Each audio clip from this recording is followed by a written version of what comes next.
Good morning, everyone. My name is Linda Griffian. I'm the Education Programs Coordinator with BusinessLink and want to thank you for attending our webinar today.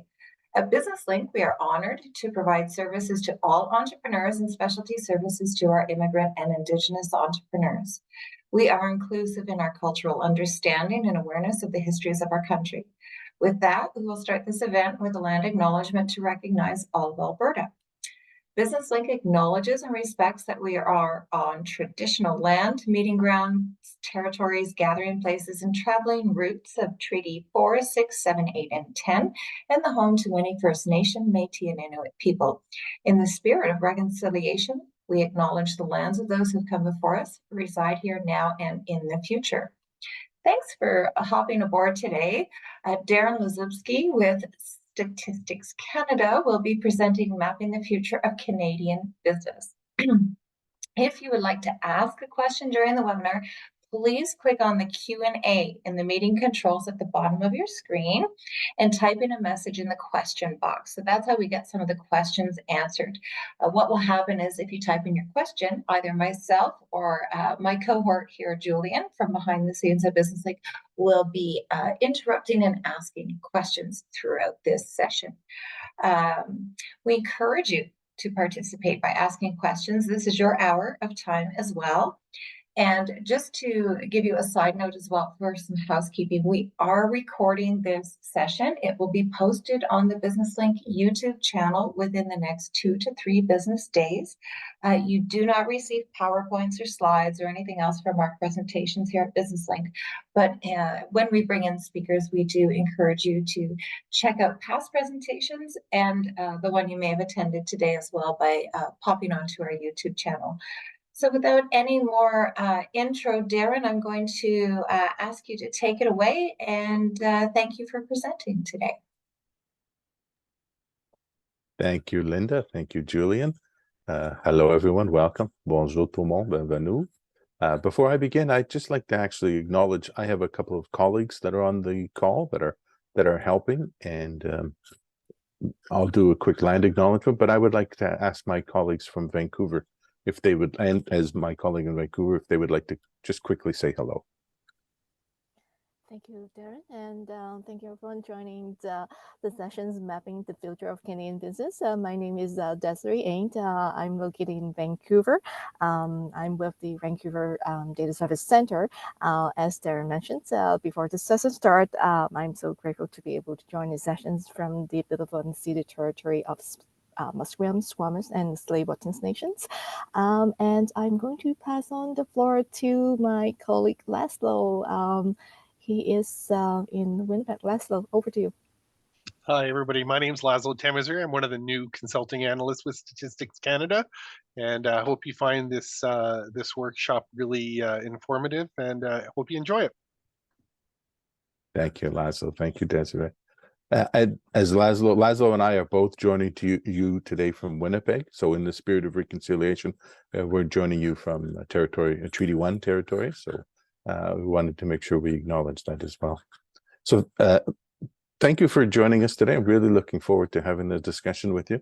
I'm going to share my screen shortly, but as Julian and Linda has already indicated, if you do have questions that come up during the presentation, if I'm going over something too quickly, or if you'd like me to revisit something, please feel free to post in the chat, and Julian and Linda are welcome to interrupt me.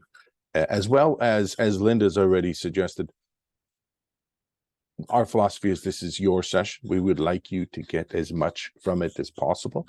So even if we don't finish all of the material, we want you to be able to sort of hopefully be able to get some of your questions answered. So I will try and leave some time at the end for question and answer, but I can never promise I'll finish all the material in time. So with that, I'd like to get started. So I'm going to share my screen.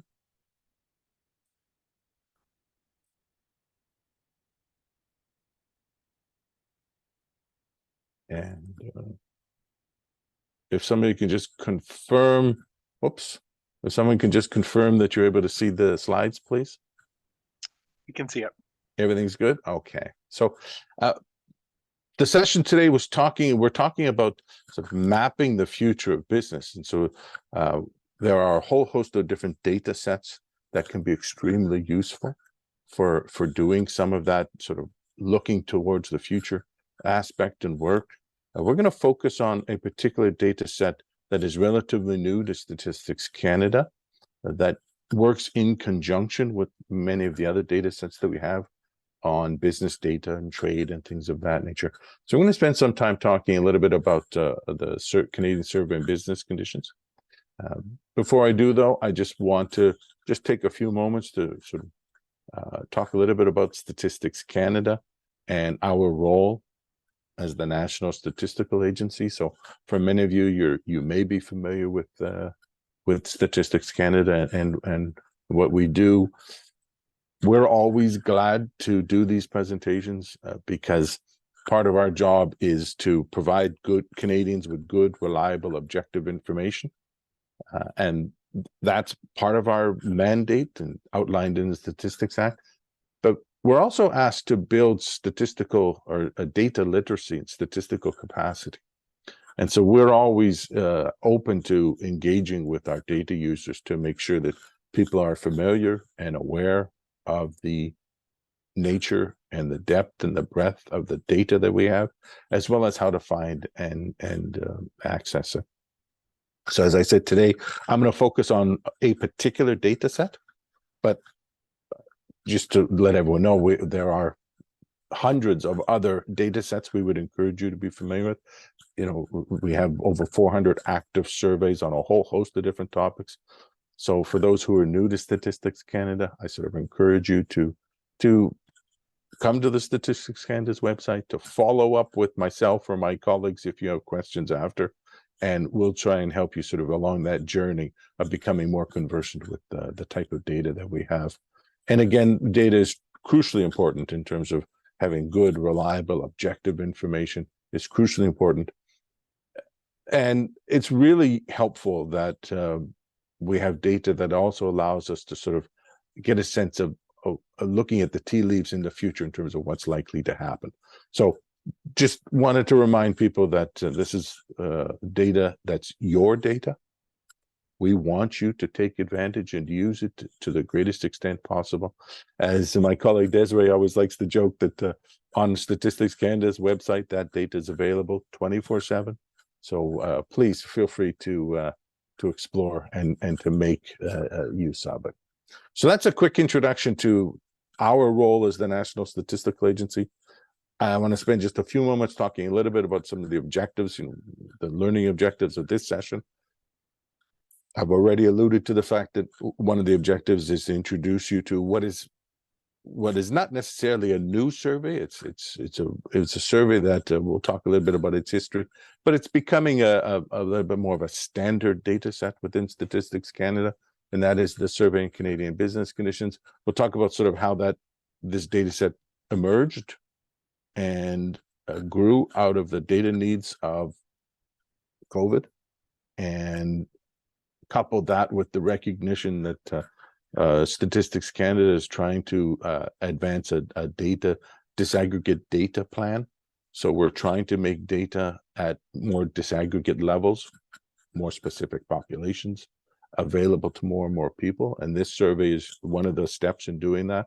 So you'll see I'm going to focus on the fact that this data set allows you to get information on things like businesses owned by women, businesses owned by visible minorities, and immigrants and persons with disabilities, Indigenous population, and gay and lesbian and bisexual population as well.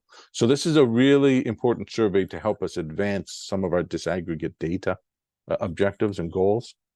I'm going to spend some time talking about the content. It's really important that we at least give you an introduction, because there is an immense amount of information that's available from this survey. And as I'll show you, there's some consistent content that is collected consistently each quarter, and there is some occasional questions that get added.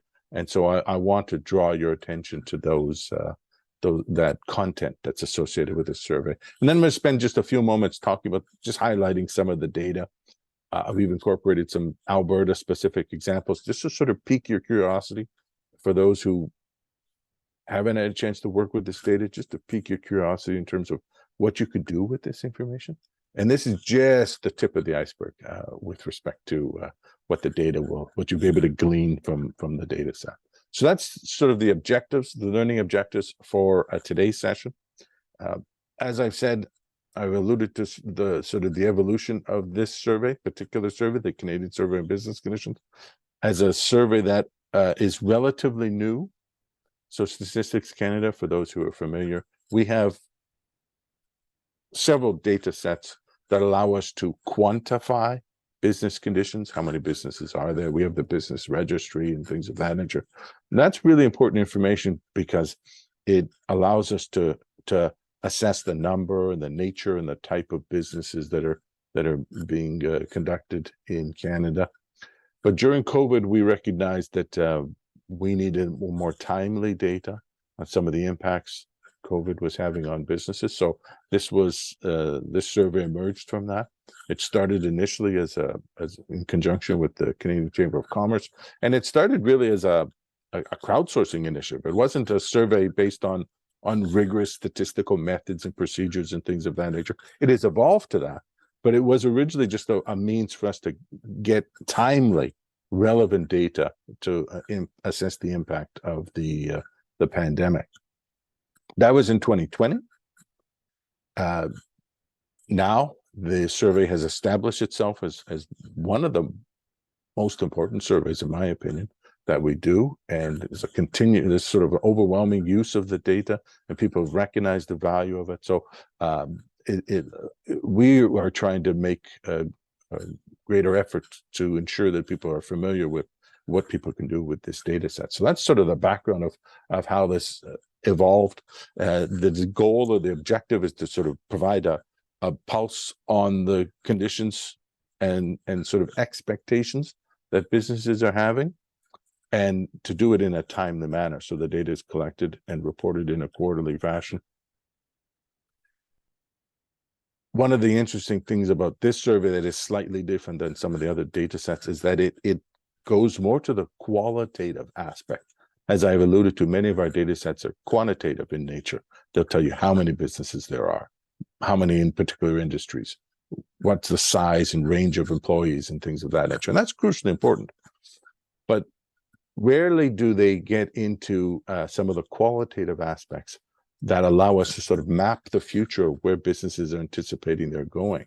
So this survey asks questions, and you'll start to appreciate sort of the depth of it in terms of what are the expectations that business owners have over the next 3 months, over the next year, with respect to a host of different issues. We'll get into some of them, changes in revenue, changes in costs and things of that nature. Do you anticipate closing in the next year or not? Those are the type of questions in terms of trying to look at the expectations that businesses have. So that's one of the key aspects of the, oh, sorry, is there a question? Yeah, just for some of the people who are on this webinar right now, when we talk about qualitative and quantitative data, we're talking about, the language of market research, so to speak. And I know that at Business Link, we do a market research 90-minute workshop where we talk about what is the difference between qualitative and quantitative data.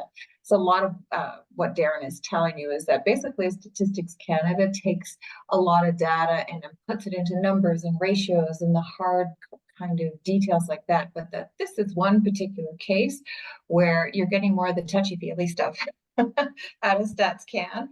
More like, how do you feel about what your future is bringing, and do you think you'll close your doors, and how positive are you feeling about, the next 3 months and that sort of thing. So it's much more the touchy-feely stuff that you don't often get out of Statistics Canada.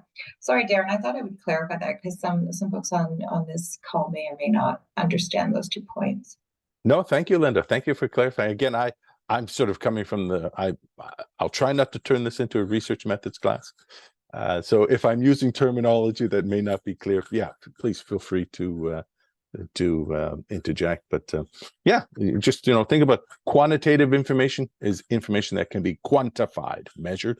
Qualitative information is information that provides a sense of qualities and perspectives and feelings. So so thank you, Linda. Thank you for clarifying. And again, if there are other topics or concepts I'm using that might be unclear, please feel free to interject. And again, I'm just going to underline what Linda's already said, is this sort of distinguishes and drives home the point of why this is such a valuable data set in conjunction with the others, because it provides that perspective.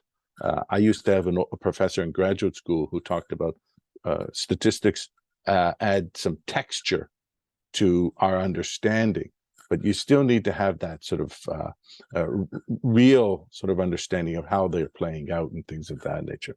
And that's where the qualitative aspect comes in. The other point I'll just raise here is, and I'll sort of demonstrate this as we go through, is the notion of emerging data needs as well. So we're trying to be as timely as possible. StatsCan timely is a relative measure, but timely for us is quarterly, not daily. But we're also trying to be staying on top of. So that leads to the whole notion that the information that's collected in this survey has a core base of questions, approximately 15 questions that are asked every quarter. But there are also new questions that are added every quarter. And I'm going to show you examples of that. I don't have time today to go through all of them, but I'm going to show you some examples of some of the types of additional questions or occasional questions that get added. For example, one of the last slides here, in the last quarter, we asked a question about what payment methods do businesses use? Do they take cash? Do they take debit card? Things of that nature. So this is sort of an example of some of the emerging questions that we ask on the survey. I'm not going to get into too much detail if people want to discuss or have further discussion about the methodology. So I talked about the fact it emerged from a crowdsourcing survey, which is sort of people providing information, but it did use a rigorous scientific method to draw its sample. Well, the data is now being developed and used in a more rigorous method. We have a random sample of businesses, and it's cross-sectional. Cross-sectional means it's the data is reflective of each data point that is each data time that the data is collected. It's not longitudinal. So again, I won't turn this into a research method class, but longitudinal means you're tracking the same people or the same business over time. Cross-sectional means it's a point-in-time survey. So it's a cross-sectional survey, and so there will be some variability in the data that might differ from quarter to quarter to quarter. Data users do need to keep that in mind. But having said that, I'm going to show you how you can start to use some of the data, track it by quarter to get a sense of what's sort of emerging, what are some of the issues, and we'll show you an example of that shortly. And again, if people want to know more detail with respect to the methodology and sampling, the weighting procedures, I'm happy to delve into that. But I just wanted to sort of highlight the procedure we use. It's an electronic questionnaire that goes out to businesses, and it's a voluntary survey. It's not mandatory, but we do generally get a pretty good response rate. And, you know, as I've said, these questions are based on our consultation with Chamber of Commerce and other businesses and things of that nature. And I'm not involved directly in the sort of establishment of questions, but I know that, you know, we're always trying to stay on top of emerging issues. So as I've said, there are sort of some key themes that get asked all the time. So we talk about business expectations, you know, do you anticipate them closing, things of that nature. We talk about outlook. Our business is optimistic. Are they pessimistic? How are they feeling about the next 3 months or next year? We also talk a lot about and collect a lot of data on the different obstacles that businesses are experiencing, can identify. And I'll show you some examples of those, but I really would encourage you to actually go to the data tables, and you'll see just how elaborate and how detailed the information is with respect to obstacles such as supply chain issues, getting staff and retaining staff, costs, all of those different obstacles that are impacting businesses and business profitability. We talk about plans. So are you planning on closing or things of that nature? There's also considerable some questions that ask about, are you in a position to take on more debt? If If yes, if not, why not, and things of that nature. So it's really a pretty broad scope in terms of the sort of the consistent questions that get asked each quarter, and then we add additional questions with each quarter, approximately 15 new questions each quarter, and they look at a whole host of different examples and variables. I've given you just a few examples here on this slide in terms of revenue, expenses, and changes. So in the presentation, I've included a little example of one of the questions where we ask businesses by age of business, so younger businesses and older businesses, in terms of how long they've been in business, what their expectations are with respect to operating expenses, what their expectations are to operating revenues and things of that nature. But we also ask questions like provincial trade barriers, and things of that nature. The impact of ransomware as one of the questions that we asked in one of the quarterly surveys. It's not asked every time, but you get a sense of the sort of the broad depth of the type of questions that are asked occasionally on the survey. Environmental activities. What type of green initiatives or environmental activities are businesses undertaking or planning on undertaking, or other as an additional example of some of the additional information that's available. So that's the nature of the content, and it's a quick introduction. I wanted to sort of highlight the fact that the data is reported at the national and provincial level, but there is also data available for 20 largest cities in Canada.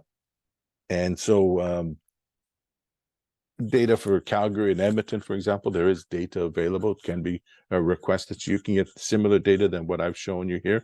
I'll show you some examples lately of data for Calgary, CMA, Census Metropolitan Area, and the Edmonton Census Metropolitan Area. And you can compare that to other cities and to the province as a whole. The other aspect which is really crucial is, as I've alluded to, the whole notion of trying to get more disaggregate data. And so the Canadian Survey of Business Conditions provides not just percentages of business and business counts, but it allows us to start reporting data on businesses owned by women, businesses owned by visible minorities, Indigenous persons, visible minorities, persons with disabilities. So it really allows us to sort of delve into some really interesting analysis that historically hasn't been available to us, at least to a great extent. And that's one of the underlying themes that I'll sort of come back to again and again, is just how valuable that aspect of the data is. But there is a host of other characteristics that are included. You can look at urban and rural distributions. You can look by industry. I'm going to get into some of those characteristics shortly.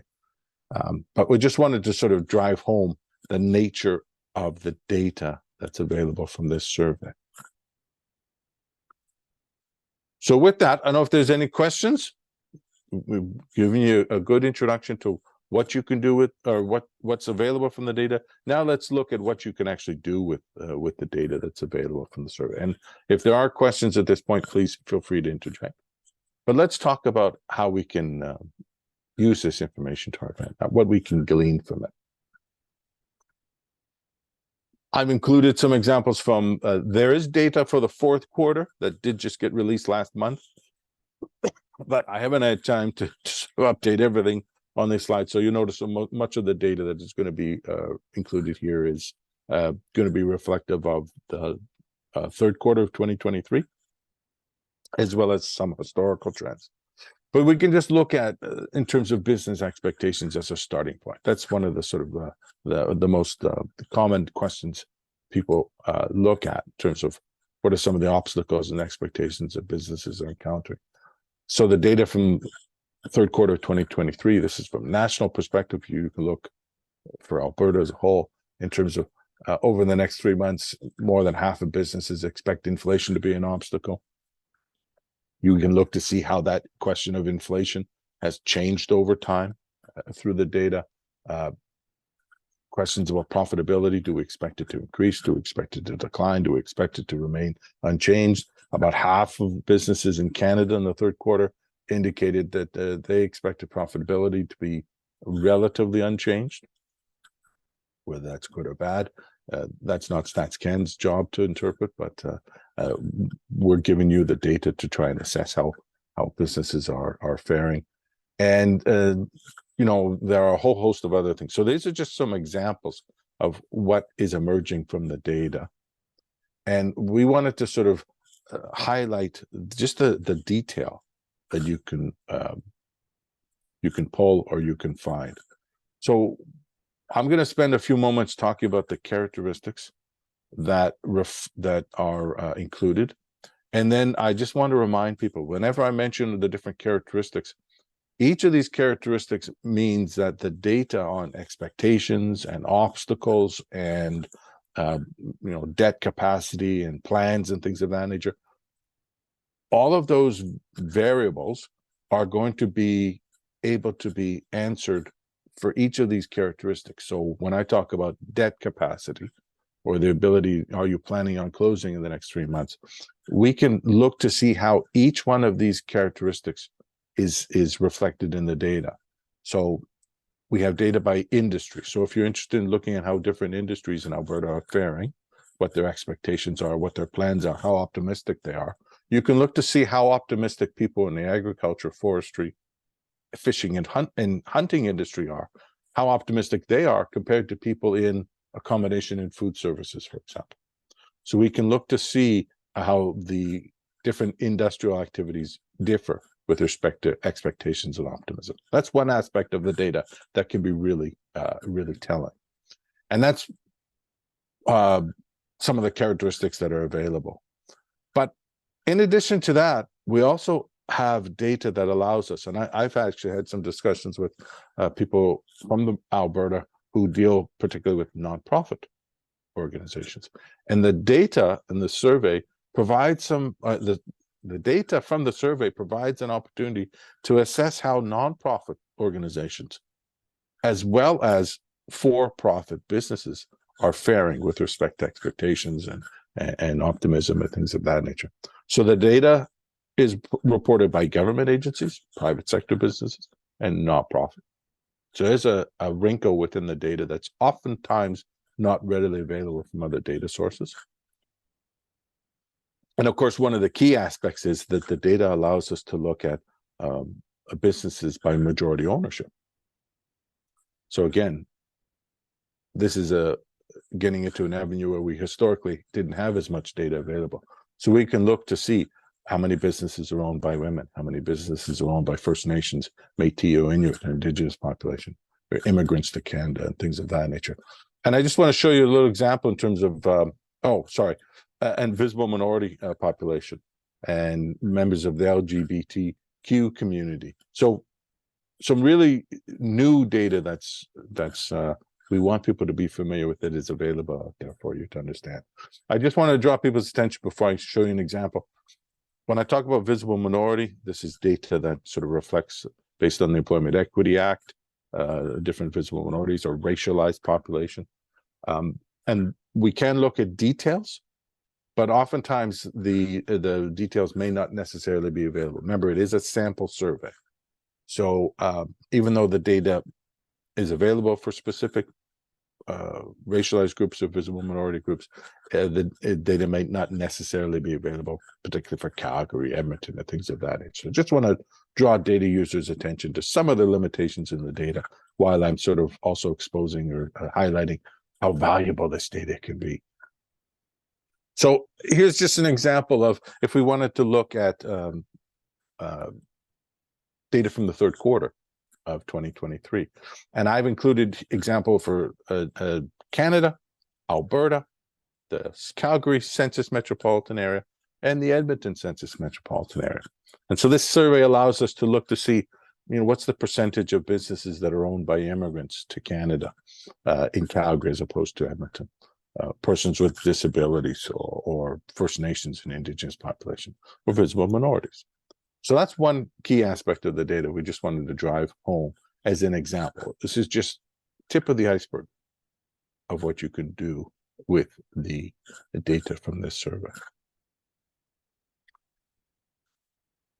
There are a host of other characteristics as well. So we've got industry, we've got demographic characteristics, urban, rural. You can distinguish between urban and rural businesses. We can also look at businesses by the type of activity in which they're engaged in. So are they exporting goods and services outside Canada? Are they importing goods into Canada? What type of business activity are they related in? And some of these categories will again allow you to look to see how business expectations in terms of profitability, or are you planning to hire and things of that nature, how they differ by the activity of the business. And one of the characteristics that's collected on the survey and reported is age of business. And when I say age of business, I mean how long the business has been in operation. And so this is just an example, again, of what you can do with the data. And one of the questions is, what do you anticipate your operating expenses to be over the next little while, over the next 3 months? And what do you anticipate your operating revenue to be over the next three months? And we can compare that, for example, by how long a business has been in business. We can also compare it by industry, we compare it by demographics. We can look to see if businesses owned by women differ in their expectations of increasing revenues compared to businesses owned by persons with disability, for example. So this is just an example. I did want to highlight, again, drive home the point, this is a sample survey. So when it shows businesses less than 2 years in Calgary, 0, doesn't mean there's no businesses in Calgary that have been in existence less than 2 years. It's just that the data is not of sufficient quality to be able to report. So this is one of the challenges you sometimes run into with the sample surveys. You might run into samples that simply aren't large enough to be able to report. If I look at Edmonton, the data is slightly a little bit better, and so we're able to report for businesses less than 2 years. But this is just one example of what you can do with the data. And so I just wanted to drive home the importance of recognizing that the data available for Edmonton and Calgary, unfortunately it's not for other communities in Alberta, but for Calgary and Edmonton, you can use this to really map out and explore some of how the characteristics are changing, and by industry, by how long a business has been in business, by whether they're urban or rural, and things of that nature. And then the last sort of example that I've included here, and this is just, again, sort of an encouraging you to recognize what you could do with the data, is to recognize that while it's a cross-sectional survey, so data is reflective of each data point, it's not longitudinal, you can start to look at the data because it's being drawn from a representative sample, and so using randomness, you can start to look to see what some of the trends are emerging. And this is particularly evident when you start to look at all the different questions with respect to the obstacles that businesses are anticipating or businesses have been experiencing over time. And so we can look to see, and this is just, there are, I don't remember the exact number of variables for the obstacles that are identified, but there's at least 15 or 20 obstacles that are identified. These are just examples of some of the more prevalent ones.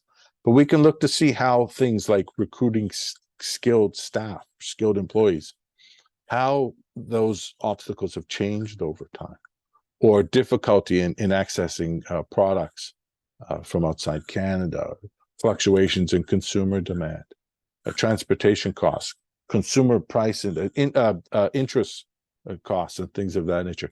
So we can look to see how things have changed over time. And knowing that information, we can start to use it to try and map going forward what are some of the likely trends or trajectories that may be that businesses may be encountering or experiencing. So again, this is just the tip of the iceberg of what you can do with some of this data. So any questions so far? If there are any questions, please feel free. If not, I'd like to just show you an example in more detail of some of the type of information that can be collected and compared over time. So here we'll start to look at some of the trends, and particularly we'll start where the survey began in 2020. So we can look to see how the information has evolved over time. So as I said, there are consistent questions that are asked every quarter, but there are also questions that get added and removed. So we've asked questions in the earlier stage. We were asking questions about what are businesses planning to do with staff? Are they planning to lay off? We asked questions of what number and percentage of the staff are working remotely. So you can look by industry or by business characteristic in terms of 100% working remotely, or 50% working remotely, or 100% working on site. So you can look at data like that.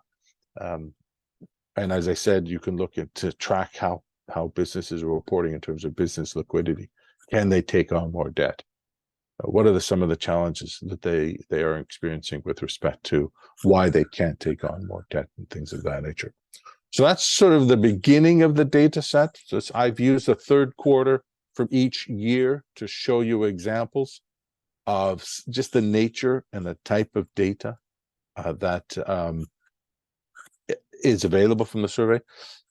Obviously, I can't go over all the different tables, but there are approximately 30 to 33 tables that are involved with each different release, quarterly release.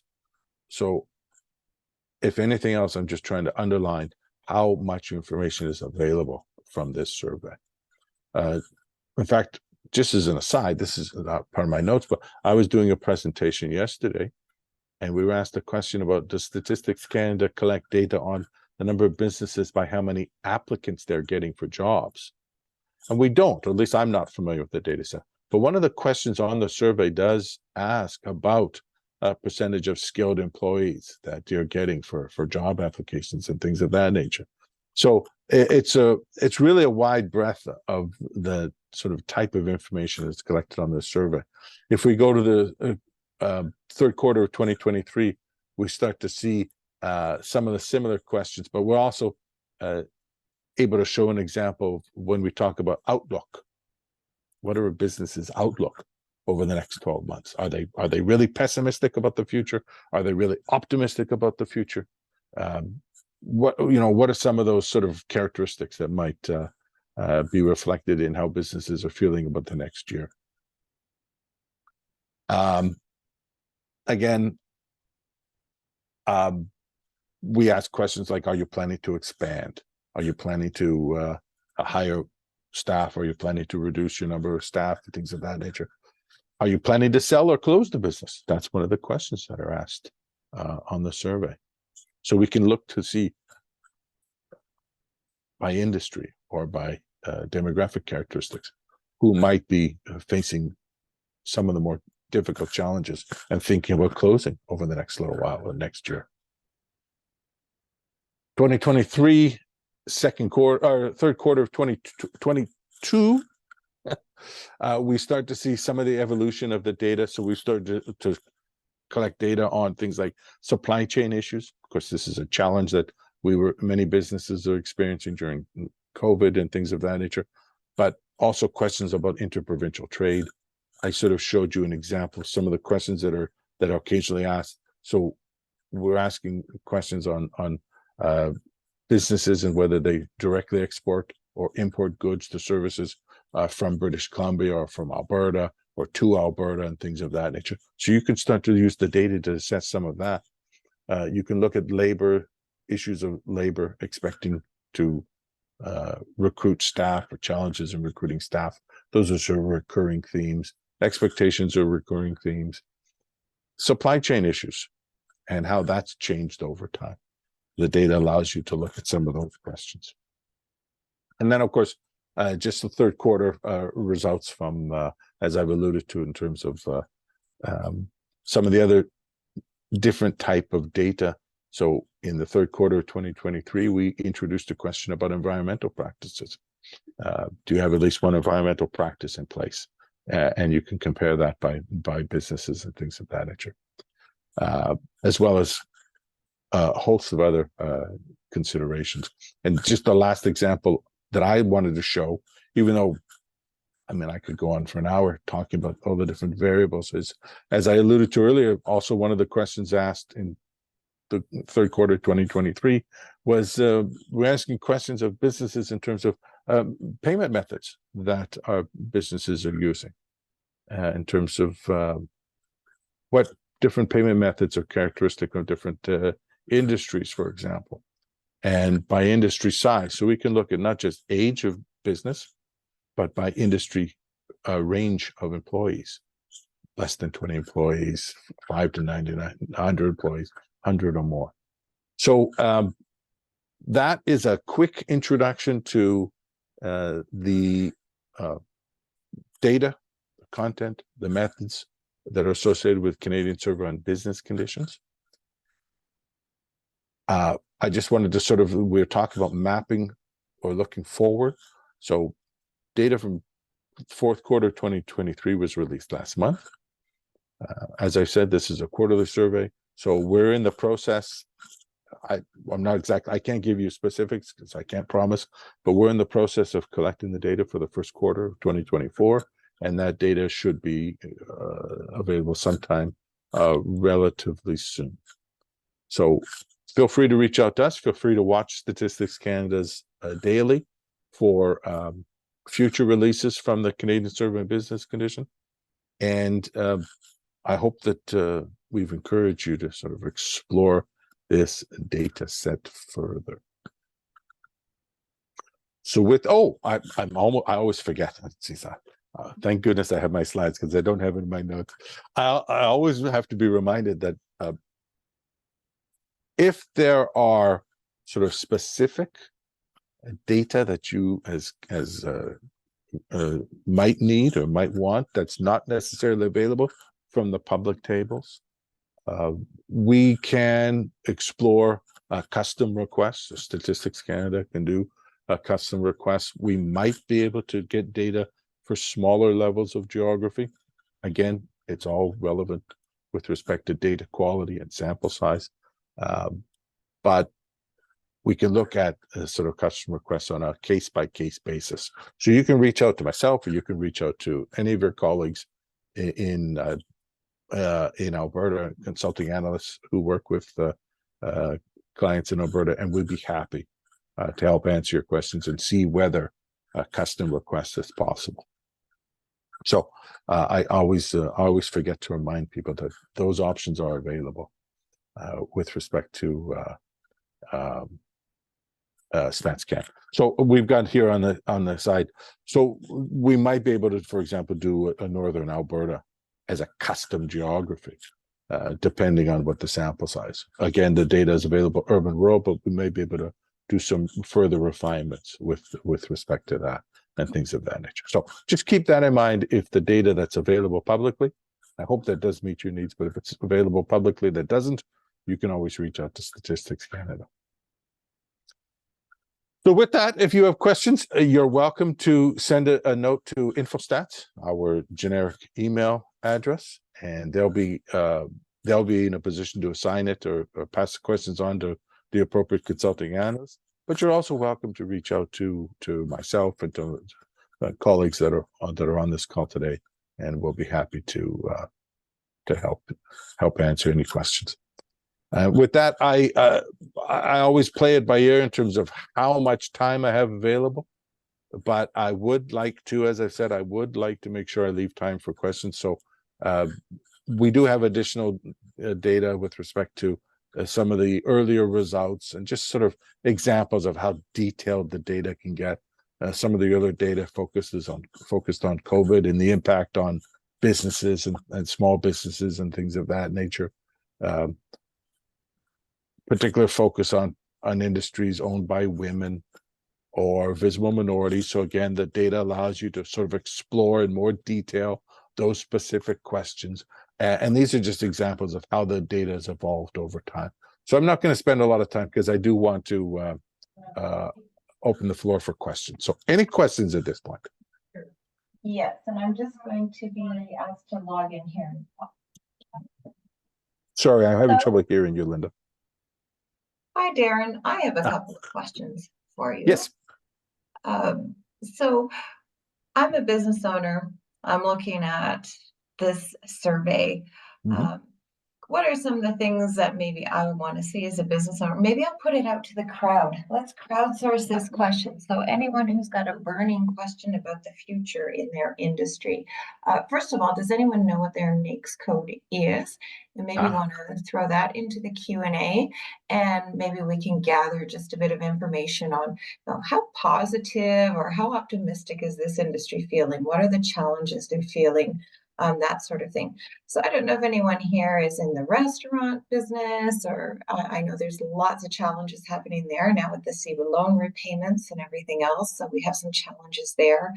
So if anyone here is in an industry where they're like, I just kind of want to see how everyone else in my industry is feeling, let's see if we can get anyone to throw that into chat or into Q&A. So if you want to do that, Sure. are all the links here in chat, will they be sent out with the recording? No, so get those links while you've got them in front of you in chat. Scroll up in chat and make sure you're just clicking them and bookmarking them as you go. So that's answering that question. No. Okay, so we have Nicola Bryant who says 42200 paralegal. Hey, Nicola, welcome. I'm a paralegal also in my other lifetime, a corporate paralegal. So that would be legal services. Are you independent? Do you contract out to other law firms, or do you do work for consumers directly instead of them going to a lawyer? Maybe get a little clarity on that one. And Linda, if I may just interject. So I just realized I'd forgotten. I'm going to stop sharing my screen. I'm going to go to the Statistics Canada's website. I would actually like to show people, I can show people the NAICS if people aren't familiar with the NAICS. NAICS is the North American Industrial Classification System. So oftentimes much of the data that is reported by Statistics Canada, as well as other government agencies, Innovation in Science Canada reports data by NAICS, for example, in terms of business performance and things of that nature. So I can give you a quick sort of description of what the NAICS are, the North American Industrial Classification, and you'll see what they are. They're a very broad classification, but they get more and more detailed. So the longer the NAICS code, the more detailed it is about the industry. And then I wouldn't mind showing people, and again, I always play it by ear to how much time we have. I wouldn't mind showing people just the latest release from the Canadian Business Survey and give you an indication of some of the tables that are released during first. So I'm just going to start sharing my screen. But if you have other questions, feel free to post them while I'm calling up the. So Darren, we do have a participant who's 42200. Maybe we could type that into the NAICS code, get a sort of a lay of the land there when you're doing that. And this is a woman-owned business, so maybe we can take a look at that in the survey. Sure. So let's start. Everyone can see the StatsCan website on the screen? Yes. Okay, so let's start. We'll answer the second question first. I'll just show you quickly, just so people can visualize what we talk about when we talk about NAICS, or North American Industrial. So I'm just going to use the search. This is StatsCan's website. It can be a little intimidating, but I encourage you to come on and just sort of explore. I'm going to use the simple search. I'm just going to type in NAICS, the North American Industrial Classification System, and I'm going to show you sort of the results that comes up. So I'm just going to click on the first link,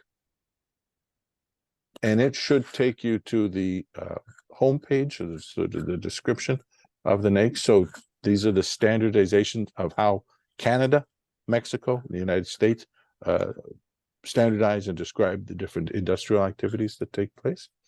And as I've said, if you come to this site, so I just typed in NAICS and selected the first link. You'll see here the classification system. So I'm sorry, what was the 42 was the 42200.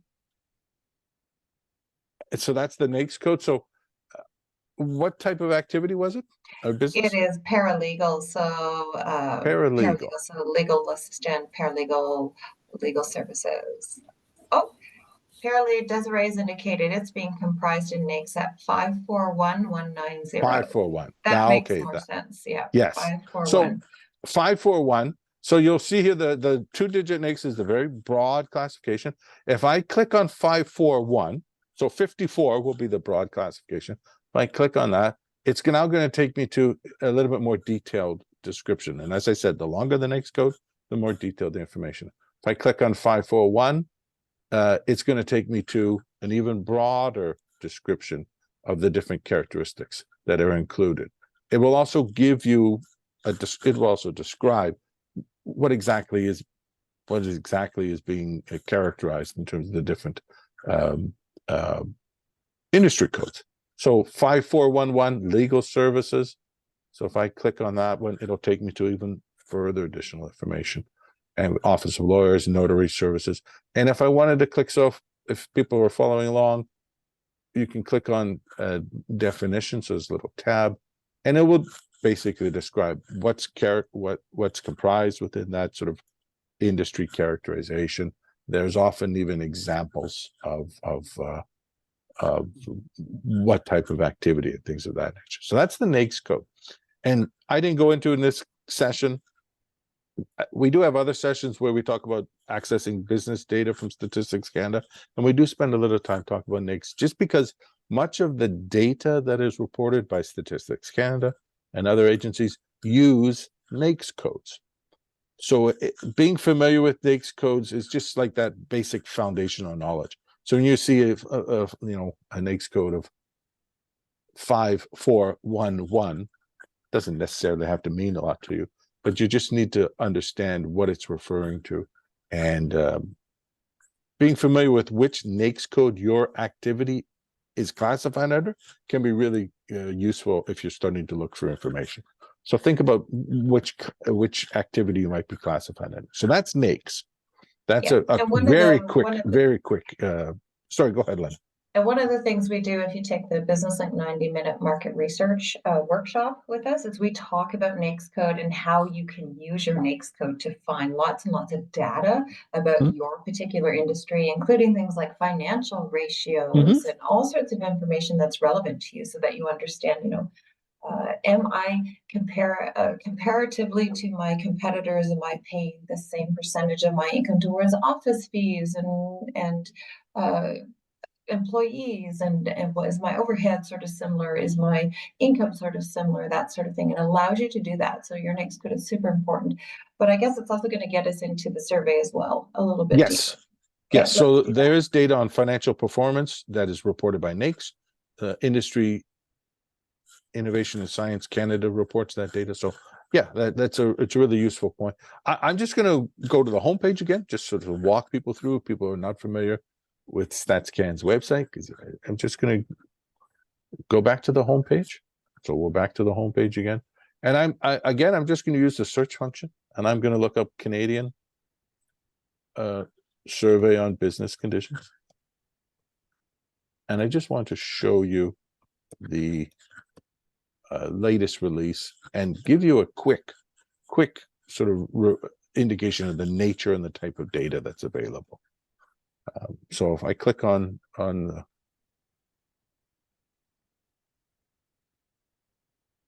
let's see if I can type it correctly.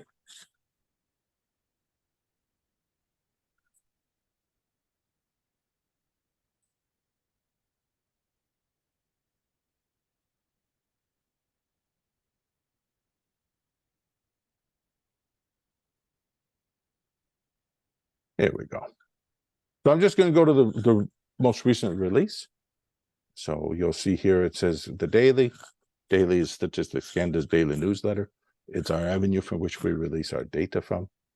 And I'm just going to click on the Canadian Survey of Business fourth quarter. I didn't update the slides for the fourth quarter data, but I'll just show you the nature and the type of data that's available. So again, the emphasis on business expectations and how they're changing over time. But I just want to show you the amount of tables. So in this case, there's 28 actual data tables. And so I showed you the data by business ownership, by characteristics, so that data is available. We can look at business expectations over the next 3 months, percentage change in capital expenditures, organizational structures and obstacles and things of that nature. So this I hopefully will give you, even though I'm scanning quickly, just a sense of how detailed the amount of information that is available. I talked about, are you willing to take on more debt, for example? So if you wanted to explore or anticipating working remotely and things of that nature, or future outlook, how optimistic or pessimistic businesses are. So if I want to use, I'll use this last table as the simplest one to show you, but the data is going to be reported in a similar manner. And you'll see that it's for different levels of geography and by all the characteristics I've described, by the industry characteristic, by business size, by business type, government, profit, of nonprofit, for-profit, by age of business, by urban or rural, and then by ownership characteristics. So we can look to see, what the optimistic or pessimistic feelings are based on ownership characteristics and demographics by women, visible minorities, etc.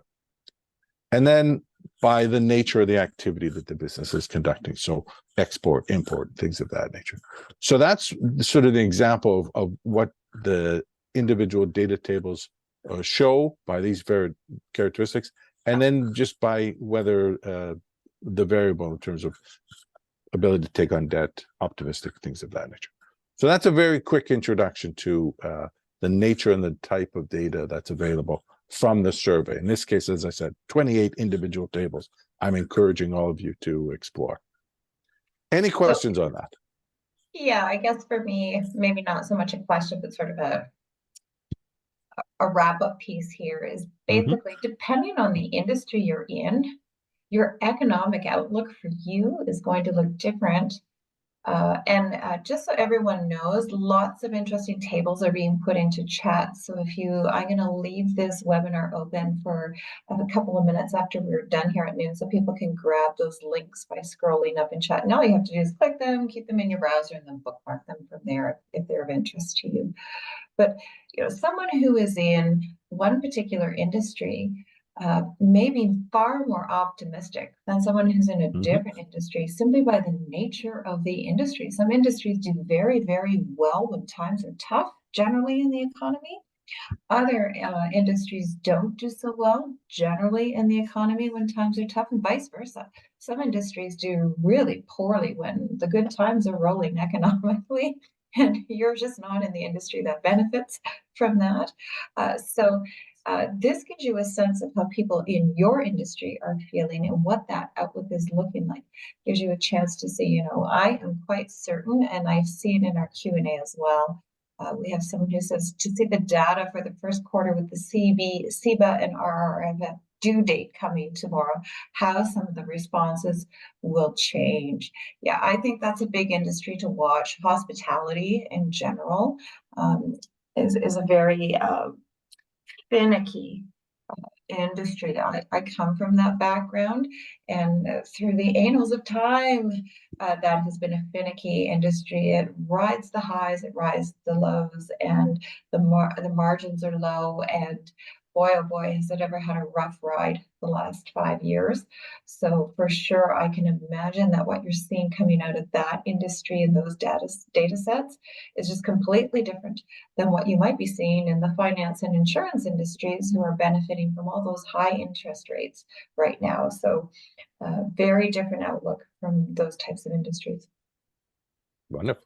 I'm going to stop sharing my screen, but I hope we've given you sort of a good, because we're almost out of time. So I just want to thank you. I don't know if there are any other questions, but I hope that was helpful. And really appreciate you taking the time to get a quick introduction to this survey. Any other questions before we go? If I see any, I'll ask them, Darren, but I just want to say thank you, because I know that for a layperson like myself and other people, we go to the StatsCan website and we go, blah, where do you even begin? and what is important for me to know and what isn't important for me to know, and Mhm. how do I even make sense of it all? So it can be a little overwhelming when you're new to Stats Canada to figure that out. So this is a great survey if you want to get some of the touchy-feely stuff out of Stats Can that you may not get out of some of the other data, and just get a sense for how everyone's feeling in your industries in the world, and what that outlook is. And there's lots and lots of other great data you can get from Stats Can. So a Yes. number of ways you can learn more about, if you want to be a data geek for your business, you could take our 90-minute market research upcoming sessions. And to know when we're doing those, you just simply sign up for the Business Link newsletter, and we send out every month what our upcoming sessions are for all the different things we teach here at Business Link. Stats Canada comes in quite a bit with us, at least a couple of times, like at least once a quarter. Stats Can is in with us, showing and telling us all about the Stats Can website. This is a new presentation, but if you go back in time to our October, November, December YouTube channel recordings, you'll see we have a how to use the Stats Can website recording there that Darren and Desiree and the gang have done in the past, and they'll be doing more of those in the future with us as well. And you can always reach out also to StatsCan directly and to the Business Link Market Research Department. We are free. They can help you navigate your market research questions as well and guide you through some of this stuff as well. So this has been great. Thank you everyone for attending. I'm going to leave the webinar open for 2 more minutes. Anyone can leave who wants to leave, but anyone who wants to grab those links in chat is welcome to hang in for 2 more minutes, and we'll leave that chat piece open for you. Thanks, everyone. Thanks, Darren. Thanks, Desiree. Thanks, Lazo. It's been great to have you on board. And thanks, Julian, for hanging in the background and recording this for us. You're welcome to stop the recording in 20 seconds.